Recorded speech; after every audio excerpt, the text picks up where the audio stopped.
இந்த பிரசங்கம் ப்ரீச் பண்ணப்படுதுன்னா இந்த பிரசங்கத்தில் ஆவி இருக்கு, அந்த பிரசங்கத்தில் ஜீவன் இருக்கு.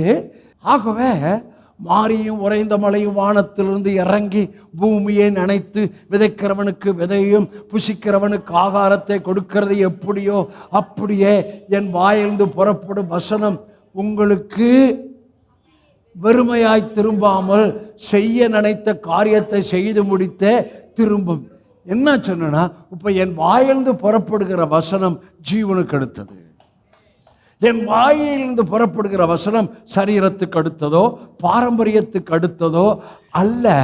என் வாயிலிருந்து புறப்படுகிற வசனம் ஜீவனுக்கு அடுத்தது, கிறிஸ்துவுக்கு அடுத்தது. ஆகவே அது வெறுமையா திரும்பாது. அது என்ன காரியத்துக்காக வாயிலிருந்து புறப்பட்டு வசனம் புறப்பட்டுச்சோ அந்த காரியத்தை அங்க செய்யும். அந்த காரியம் அங்க உள்ள நடக்கும். மாற்றம் ஏற்படும், விசுவாசம் உண்டாகும், தைரியம் உண்டாகும்.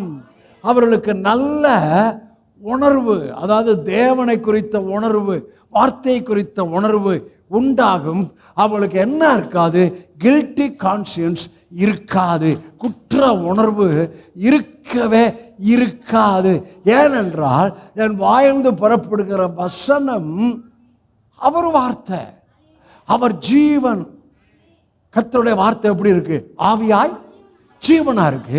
அப்ப நான் பேசுகிற வார்த்தை ஆவியாயும் ஜீவனாயும் இருக்கிறது என்று யோவான் சுவிசேஷம் 6ஆம் அதிகாரத்தில் இயேசு சொன்னது போல, இங்கே நான் பேசுகிற வார்த்தை என்னுடைய வார்த்தை இல்லை, ஆவியானுடைய வார்த்தை. அது ஆவியாய் ஜீவனாய் இருக்கிறபடியால் அது உள்ள உங்களுக்குள்ள வேலை செய்யுது.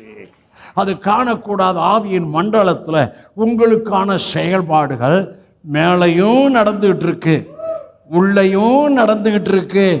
இப்போது அது வெளிப்பட்டுதான் ஆக வேண்டும்.